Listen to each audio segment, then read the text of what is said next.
बिहार की सियासत पर इस समय सभी की निगाहें टिकी हुई हैं। सभी राजनीतिक दल बिहार पर फोकस कर रहे हैं, लेकिन सत्ताधारी एनडीए के अंदर खींचतान बनी हुई है। इस खींचतान के बीच चिराग पासवान जेपी नड्डा से मुलाकात करने पहुंच गए हैं, जिसने सियासत को गरमा दिया है।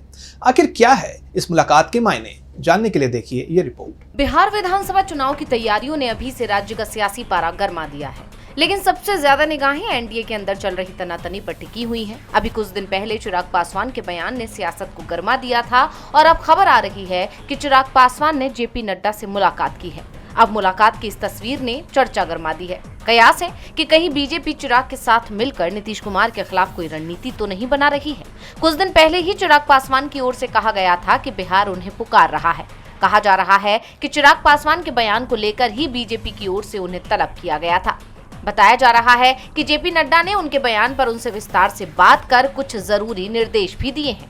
इसके बाद से चर्चा चल रही है कि बीजेपी नीतीश को सीएम पद से हटाने की रणनीति बना रही है और इन कयासों को बल तब मिल गया जब चिराग पासवान के बहनोई और जमुई के सांसद अरुण भारती ने कहा कि राज्य को एक ऊर्जावान और दूरदृष्टि रखने वाले फिट नेता की जरूरत है। उन्होंने कहा कि बिहार एक बड़े बदलाव के मुहाने पर खड़ा है। चुनाव के बाद जो भी सत्ता में आएगा वो अगले 20 से 25 वर्षों के लिए राज्य की यात्रा को आगे बढ़ाएगा और उसे आकार देगा। ये केवल एक दूरदर्शी और स्वीकार्य नेता ही कर सकता है। मेरी पार्टी का मानना है कि चिराग पासवान फिट और सक्षम है। भारती के बयान को सीधे सीधे नीतीश कुमार पर हमला माना जा रहा है और बड़ी जिम्मेदारी उठाने के लिए वो तैयार है। इसके बाद से कहा जा रहा है कि बीजेपी नीतीश के खिलाफ कोई बड़ा प्लान बना रही है। टीवी लाइव बिहार की रिपोर्ट।